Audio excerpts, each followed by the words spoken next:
คืนมาเด้เงินที่เรือก็ที่ยังเหลือจะซื้ออย่างอื่นใช้เงินเหลือซื้อเหล็กซื้อ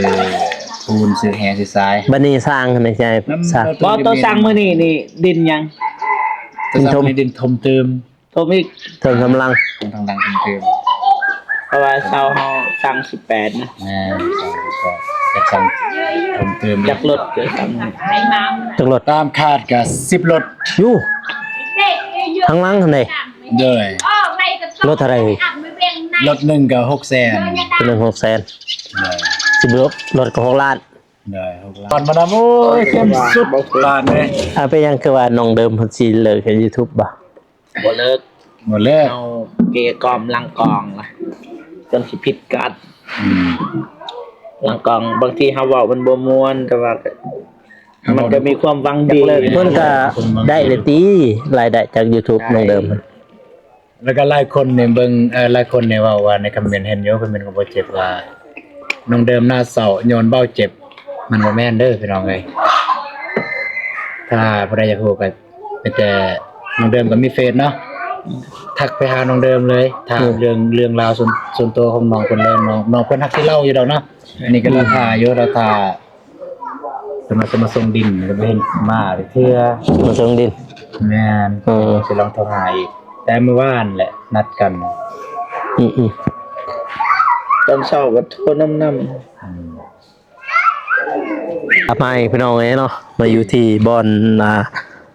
นจะสร้างบ้านให้บ่าวตูนกับน้องบองเพิ่นพี่น้องเนาะนี่บองนี้จะสร้างบ้านให้เพิ่นพี่น้องเนาะแล้วก็มาเบิ่งดินบล็อกก่อนพี่น้องเอ้ยแล้วมื้อนี้ดินบล็อกทางบ่าวตูนเพิ่นว่ายังสิท่าให้เจ้ามาส่งดินแล้วพี่น้อง10คันรถพี่น้องเอ้ยคันนึงอยู่600,000ถึงอยู่6ล้าน10คันพี่น้องนี่เบื้องนี้แล้วเพิ่นสิถมนี่น่าจะแม่นฮอดนั่นแหละฮอดที่เพิ่นทางนั่นพี่น้องเนาะนี่ฮอดนี่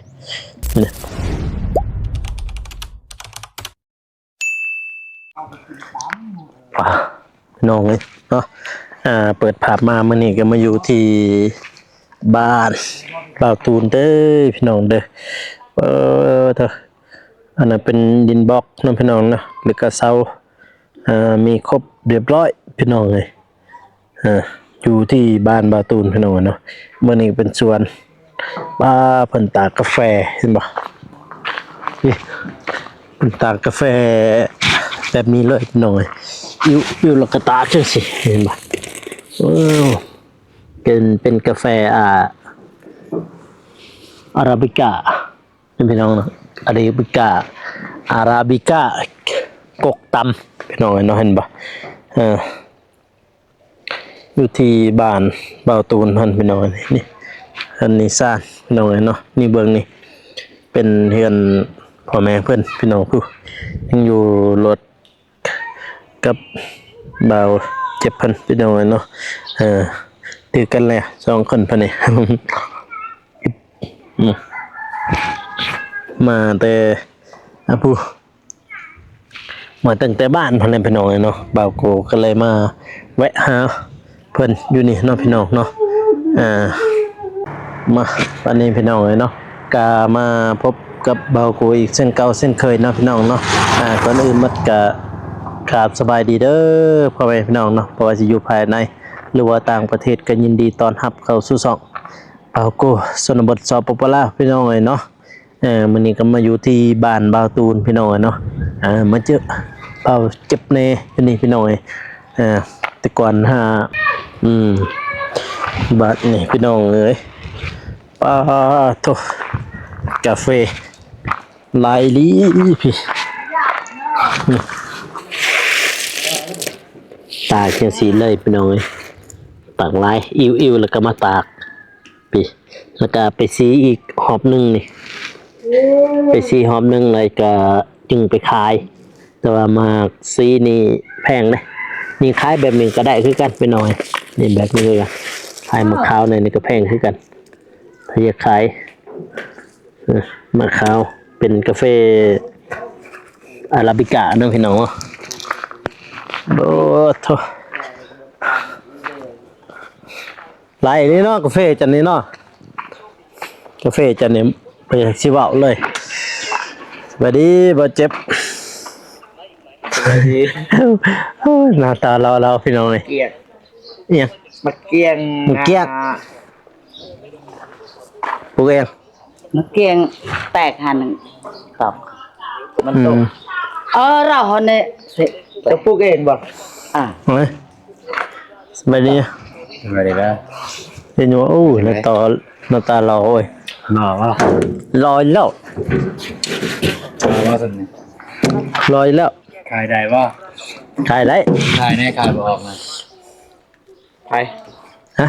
ไป โอ้นี่แหละ ที่เดแต่ไป ฮะ นี่แหละกิเลส สองคนในรอเอ้ย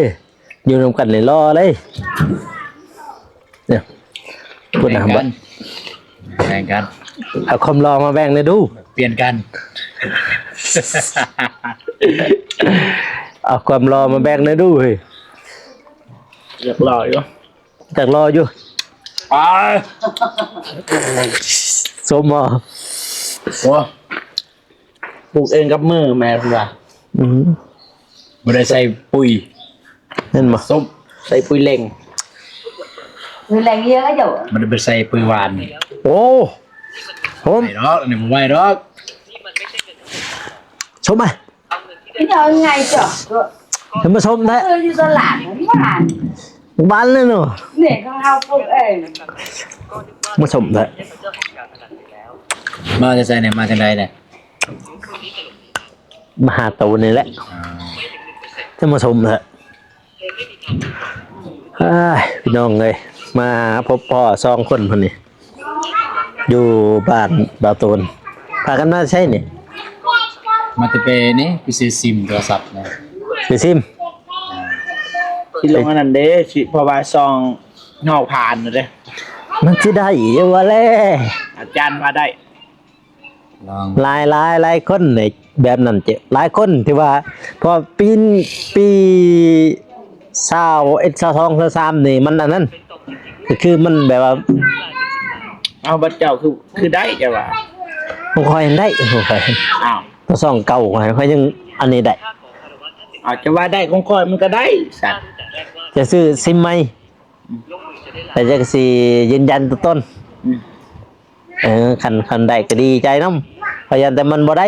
เอาบัดเจ้าคือได้เอา ผมคอยหันเบอร์หันแต่เก่าคอยยืนยันกับสองใหญ่กับสองหน่อยมันอยู่นำกันเลยผมคอยหันกอกเข้ากันเลย คอยก็สิกองกันเลย จะเอาไม่ก็ได้ เพราะว่าคือของคอยนี่สมมุติว่าสองใหญ่นี่ปิ้วนี่สองหน่อยก็ปิ้วคือกันเลย บ่เห็นหรอ เดียวอีเมลเดียว เดียวคอยอีเมลเดียว อีเมลเดียวเอ็กเซนเดียวป่ะ อ่า อ่า ปิ้วเอาตัวใดตัวหนึงปิ้วหันผิดพลาดหันปิ้วบ่สองบ่มีดอกบัดนี้สิซื้อบาโกบ่มี แต่ว่าเขาก็สร้างไม่ได้ ได้ดอกแต่ว่าขาดชื่อเฮาอยู่ว่าแหละ จือเพราะว่ายังก็คือเขาตัวยาวแต่ก่อนเขาเริ่มนับหนึ่งโดยที่เขาบ่ฮู้หยัง เออ มาประชมอ่ะ cho ฮะ nó cứ cho ยืนมาอยู่อยู่ dạ vâng เอามาอยู่ không thấy อ๋อเฮ้อเอาซิมนี่นี่มาเอาเนี่ย ละเก้าละห้าเท่าไหร่นี่ มาเล่นกันสั้น อยากลองรถเด็กหน่อยอ้าวเงินเนี่ยเอาไว้เด้อเอาไว้เจ้าเด้อ แบรนด์ เท่าไหร่ ลานมา ล้าน ลานเราคือ ซุปเปอร์สตาร์ đây đó ăn โอ้ยไปแข่งกัน รายไม่ต้องรถเด้อ อะไรยันนี้หนึ่งหน่อยเลยนี่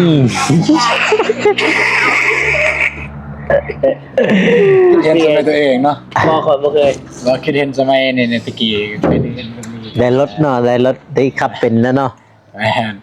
เร่งอยู่แล้วรถโอ้ย รถ โมจน ก็ ผ่านขี้น้ำนี่ ขอแต่ได้นะ เดี๋ยวนี้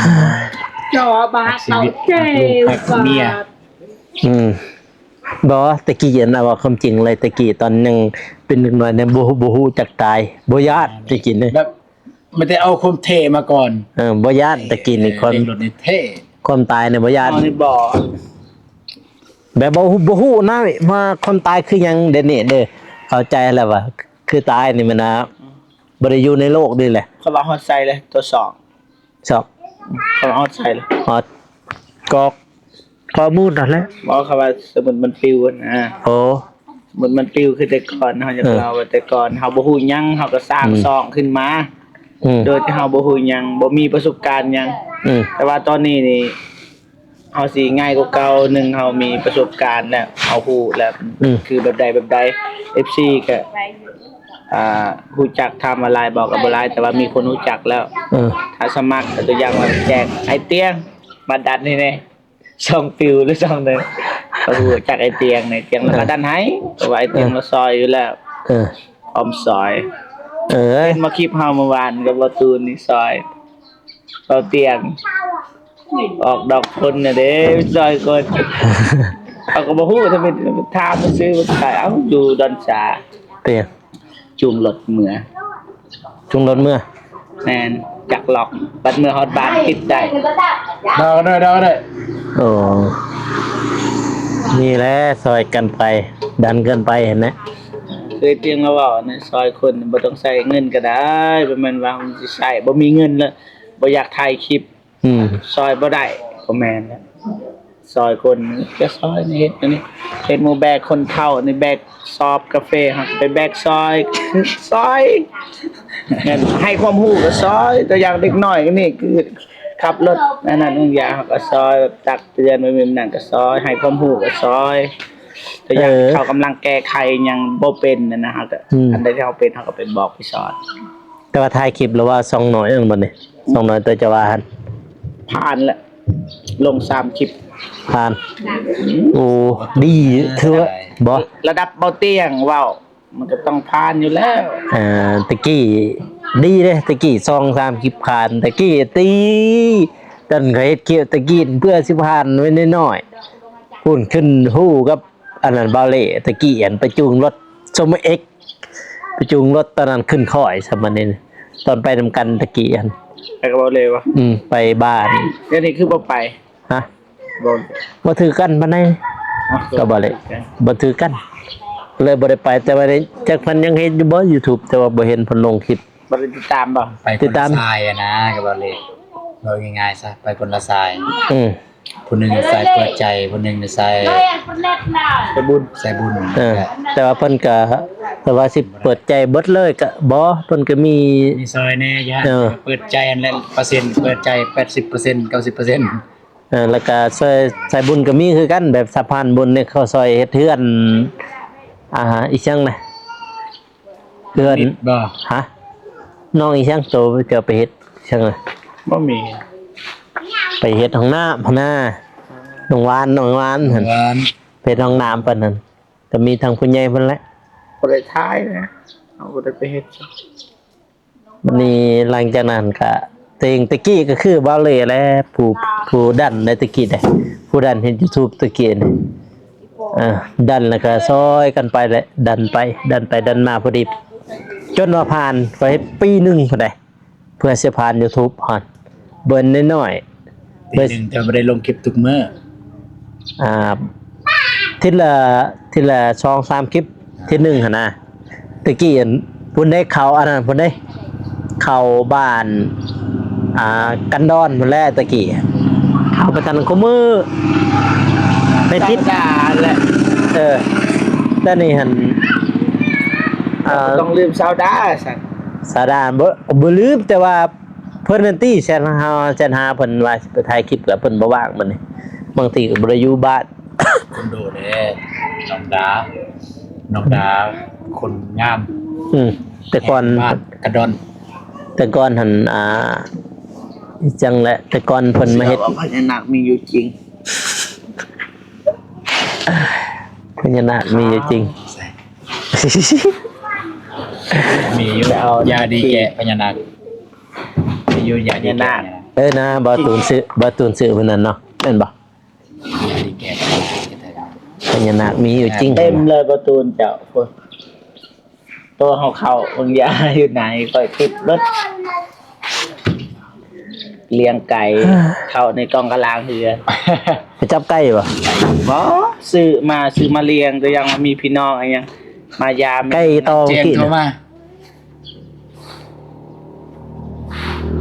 ฮัลโหลโดยบ่เป็นคันปลดล็อก ยอม ไม่หยังปลดล็อก เพราะว่าเขาบ่ฮู้ว่าเครื่องใดมีแต่ว่าปะไว้กลางคืนสิเบิ่งกันกลางเว้นนี่บ่ได้บ่ผ่านนะเพราะว่ารบกวนหลายมีแต่กลางคืนก่อนนอนนี่ยังเขาก็ฝึกกันนะ มันฝึกศึกษาเบิ่งนำถูกนำแดคัน แล้วก็เฮ็ดไปนำเบิ่งไปนำ คันกลางเว้นมันยากบ่ผ่านดอกตรงง่ายก็เฮ็ดบ่ได้เฮาต้องเบิ่ง YouTube นำมันนะเฮ็ดอันนี้น่ะ อะไรหลอกหน้าจอบ่ นั่นซะบ่ ฮัลโหลจะได้ หลอกหน้าจอโทรศัพท์ ลืมรหัสบ่ yes บ่เป็นมีแต่เอาไว้กลางคืนสิเบิ่งให้กลางเว้นนี่ยอมเพราะว่าเฮาสิโทรปรึกษาผู้ใหญ่เขาอะนะผู้เป็นในห้างอีหยังเพราะว่าตอนนี้เขาบ่ว่าง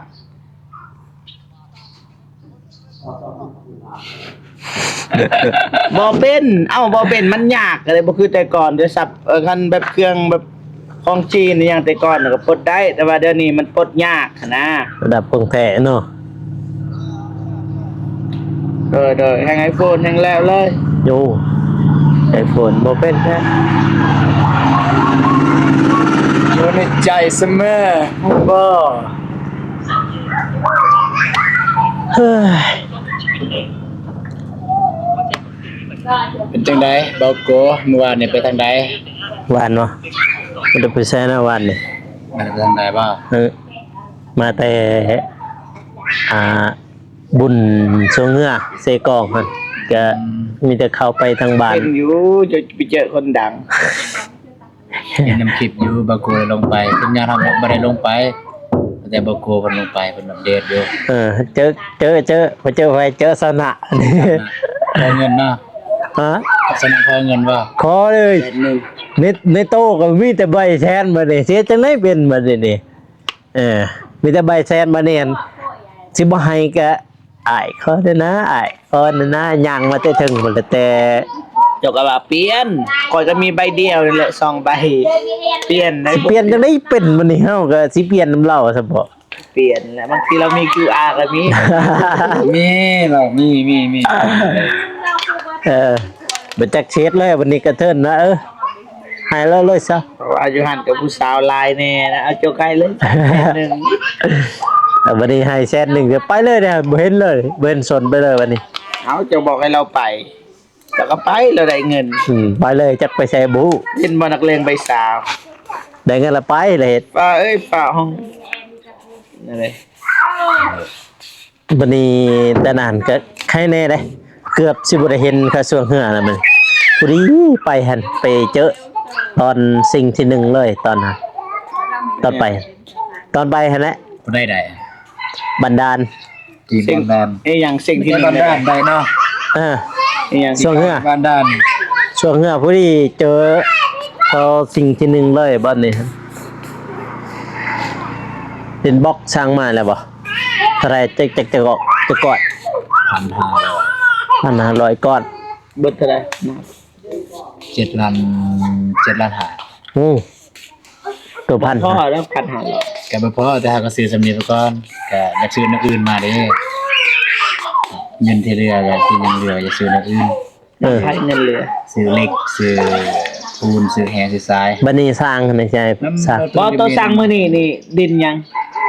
ต้องทำให้ดินทมเติม โทรอีก เทิงกำลัง ทางดังทมเติม เพราะว่าเช้าเฮาสั่ง18นะ จะสั่งทมเติม จากรถจะสั่ง จักรถ ตามคาดก็10รถ อยู่ข้างหลังหั่นนี่ เด้อ รถเท่าไหร่ รถหนึงก็600,000 เป็น600,000 เด้อ สิบรถก็6ล้าน เด้อ6ล้าน โอ้ระหว่างบ่ฝนอ๋อคักแล้วซั่นน่ะได้ดินมาทุ่มขึ้นทางเบื้องหลังเพราะว่ามัน จะเบิ่งใน สำคัญเลย มันต่างเลย จะได้เห็นไปเซเอ้ย จะนี่คอยจีกนะ ประตูนเฮ็ดเราไปเซม่วนบ่ โอ้ย ฮ้อนฮ้อนอยู่บ่ หอน35องศา ปาทุ อยู่บ้านเฮายังวันนี้ก็11-12บ่35องศาโอ้ย ฮัลโหล จนกูด มียังบ่ฝนโดพี่ใช่อยู่เพื่อนบ่ตูนพี่ใช่เพื่อนบ่ตูนถ่ายคลิปอยู่ใช่บ่โก้ถ่ายคลิปอยู่ บ่คนบ่ รออยู่นี่แหละเพื่อนบ่ตูน บอกเพิ่นไปอัปเดตก่อนก็ได้น้องน้ำฝนทุกทางเลย เนาะเจ้าอยู่ไส เจ้าอยู่ไสตอนนี้บ่ฝน อยู่ให้ตอนนี้เอาวางหน่อย ไปบ่ลามาบ่ขอ ตั้งแต่พุ่นแล้วไปอัปเดตนำกันเที่ยวน้องน้ำฝนไปทางป่ากาแฟไปปรับนาดินไป ไปทางแต่ว่าทางสวนตัวละไห้แต่ว่า แมนไปทางกันนะ เห็นว่ามื้อนั้นแล้วไปเซมื้อนั้นม่วนอยู่บ่ไปเซ ม่วน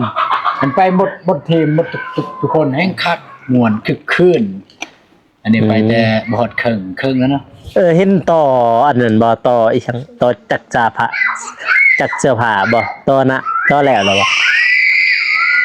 ยังแต่ไฟบ่ทันได้แล่น ยังแต่ไฟ เพราะว่าบ่ตูนลืมแจ้งในคลิปบ่ตูนเพราะว่าอยู่บ้านน้องบอนมีคนเสียคนเสียในเมื่อคนเสียปุ๊บทางทีมงานเฮาก็บ่สามารถเข้าไปได้เข้าไปก็ไปบ่สามารถถ่ายทำบ่สามารถเฮ็ดหยังได้อะนะ ไปซื่อๆได้อยู่ ไปซื่อๆไปลิ้นไปเบิ่งซื่อๆ ไปเฮ็ดกกแก๊กบ่ แม่นลืมแจ้งในคลิปบ่ตูนย่านว่า FC สิเบิ่งว่าเอ้าคือสาแท้ไฟ บ่ ยังบ่ตูนเซิงหรือเปล่า ท่ออันคือเฮ็ดสูงโพดไปเข้าไปแล้วมื้อนึงไปเข้าไปเบิ่ง คนสลาด บ่สูง บ่มัน ท่อ มันอันนั้น นี่ มันอันนั้น ต่อจังซี่ตึ๊บๆต่อกระทึกอันนั้นเลยยังอีกต่อสำนียาว บ่มันอันนั้นมันเกะ ฮะ เวลาเอาเครื่องใส่เครื่องอีหยังนั้น ก็ถอดออก ถอดออก ใส่เครื่องเอาใส่ปล่อยน้ำก็ เสียบไปซื่อถ้าจังซี่ เพ นะ ราะว่าใส่อ้อนนั่นนะมันแตกกันนะก็ใส่แบบนั้นค่อยแบบใส่อ้อนมันแตกมันหัว ตัวเองคิดว่าอ้าวคือบ่ใส่อยู่บนลุกบนซุปบ่ทันเด้มันมีบนซุปมัน มีเยอะ แต่ว่าบ่ทอน้ำมันไปต่อใส่หันมันกกมันนั่นมันบ่ขับมันได้ถ้าอยากเฮ็ดแบบนั้น สูงเลยเนาะวันนี้เนาะมันจึงสบายปิดเปิด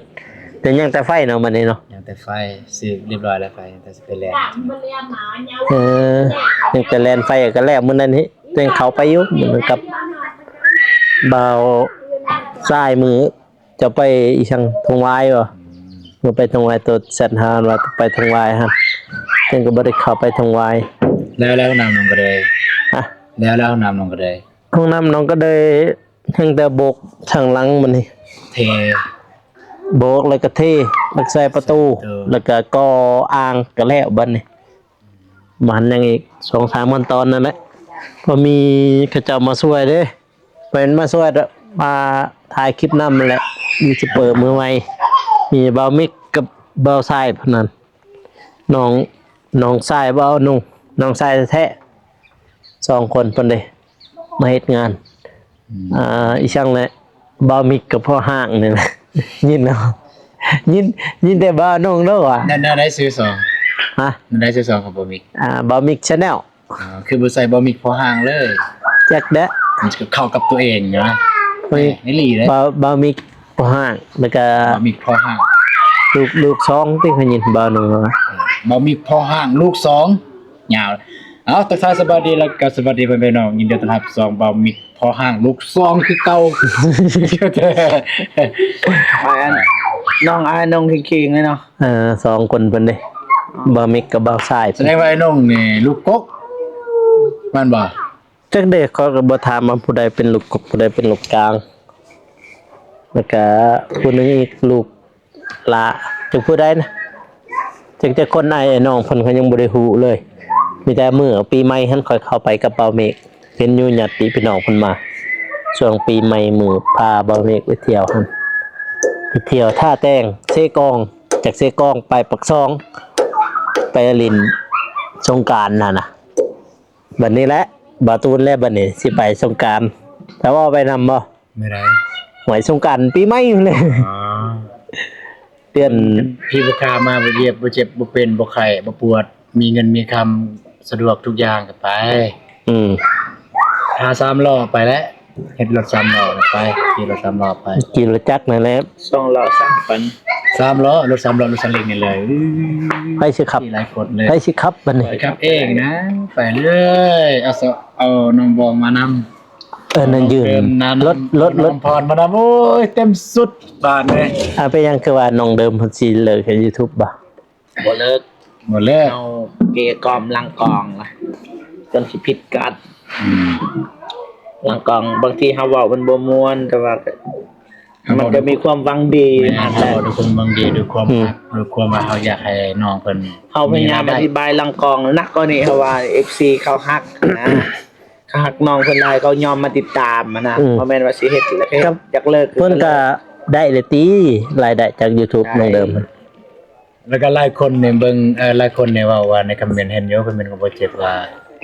น้องเดิมหน้าเศร้าโยนเบ้าเจ็บ มันบ่แม่นเด้อพี่น้องเอ้ยถ้าผู้ใดอยากรู้ก็ไปแต่น้องเดิมก็มีเฟซเนาะทักไปหาน้องเดิมเลยถามเรื่องราวส่วนตัวของน้องเพิ่นเลยน้องเพิ่นทักสิเล่าอยู่ดอกเนาะ อืม อันนี้ก็ มันบ่เกี่ยวย้อนเฮานะการเลิกเฮ็ด YouTube อันนี้ก็อยากให้คุณเป็นธรรมเบาเจ็บ อืม มันบ่แม่นย้อนเบาเจ็บจักหน่อยเลยผู้ใดอยากฮู้นั่นเสร็จไปตามน้องเดิมเลย เห็นน้องเดิมหน้าเศร้าหั่นบ่ แม่นๆ แต่ด้นแหละได้ยินน้องเดิมเว้าแบบเราปรึกษาอยู่แม่ๆแหละแต่ด้นแหละ เรื่องสิเศร้าป่ะ เพราะเรื่องเลิก YouTube แต่ด้นน่ะแต่ว่าเฮาก็พยายามแบบเว้าแต่ว่ามามื้อวานไปกับบ่ตูนมื้อนั้นแหละแล้วว่าเราเลิกเว้าไปเว้ามาแบบบ่เลิกสิให้น้องชายเรากลับมา ให้บ่เด่นหั่น บ่ได้กลับ แต่ว่าเพิ่นก็ได้เลยติเนาะจากรายได้จาก YouTube เพิ่นได้เป็น ล้าน ปกติ ปลายเดือนก่อน เดือนก่อน มันก็เบิดแล้วสำนันเนาะ บ่เรากอกนำไผนำเจ้าบ่พอดีนะแต่หารายได้ทางส่วนตัวในแบบนั้นตะกี้อันเพื่อสิได้หันยากได้เด้อเพื่อ เป็น สิ ล้านหนึงดีกว่าบ่ได้อีหยังน้องเดิมทายบ่แม่นว่าแบบทายอันน่ะไม่ได้ จะล ว่า งทุนไม่ได้ ไม่ได้ช่วงพักนั่นนี่ก็ตั้งกองนิดนึงแล้วก็ทายตั้งกองนิดนึงแล้วก็ทายแบบนั้นนะ อืม ก็บ่ได้ยากคือเฮาลงทุนขี่รถขี่ล่างไปนี่ไปนั่นก็มันคือ อืม เรานี่เราทายเราเองมันก็บ่หนัก ก็บ่ได้นักปานใด เฮาทายเฮาเองเดือนละล้านแล้วก็เอานะ เออ เอลิ อยู่ มื้อหนึงนี่ อ ได้ ยู่บ้าน 10 นะ คลิปได้ตัวเอง ให้ตนเอง เอลิ กินข้าวกันเป็นโอเคแล้วเนาะเราจะได้กินข้าวเด้อตั้งกองไว้แล้วก็กินทีละน้อยสมซาสิได้นาที เวียดหันก็ไปอาบน้ำ เอาพี่น้องเนาะจบคลิปเด้อเอาอาบน้ำอีกสวัสดีพ่อพี่น้องตอนนี้ไปอาบน้ำ ตะกี้เนาะเจ็บเนาะเฮ็ดนั่นน่ะเนาะไป YouTube ก็ปล่อยแล้วบ่พุ่นน่ะผู้ที่เฮาถ่ายตะกี้ ปล่อย ปล่อยแล้วปีนี้คือว่าบ่เห็นเพิ่นเป็นเนาะเฮาไปปีก้ายนี่แม่นบ่ปีก้ายนี่ไปหาผู้ที่ถึกขังอยู่หั่นอยู่บ้านคงวายหั่น ปล่อย มาแน่แล้วเราปล่อยเฮ้ยพี่น้องเอ้ยถือว่ามื้อนี้ก็แดดสดใสพี่น้องเอ้ยนะ หนาวคือเก่า ยังหนาวอีกบ่ หนาว แล้ว ได้ยังกิน กินเฟอเด้ เพื่อ อยู่หานนะฮะไปกินอยู่หานเมื่อกี้แล้วกินหันก็ถึงมาหาโตอยู่นี่ อันนี้ก็เราถ่ายอยู่เราถ่ายจะมาส่งดินจะไม่เห็นมาเพื่อ มาส่งดิน แม่นจะลองโทรหาอีกแต่เมื่อวานแหละนัดกัน อืม ตอนเช้าก็โทรน้ำ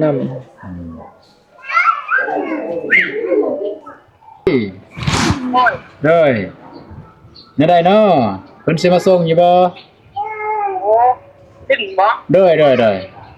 เพิ่งไปต้องทำละวันหนึ่ง เด้ยเเข้าใจหลาย สั่งดินไว้10รถ ๆรถ600,000 แสน 600,000 600,000 รถเท่าไหร่ ว่าร ถ600,000พอดี10รถก็6ล้าน พอดีงบนำประตูพอดีกระจายล้านกันยังเหลย2ล้าน อืมครับ ต่อไปก็ซื้อปูนซื้อทราย ไม่ได้สร้างเด้เจ้าสร้างเลยใช่ไปเฮ็ด เอาต้องซื้อครบมาก่อนซื้อครบทุกอย่างแล้วจึงคอยสอบถามเรื่องสร้าง ปุ่นซื้อสร้างซื้อเหล็กซื้อแห่ งานครบดึง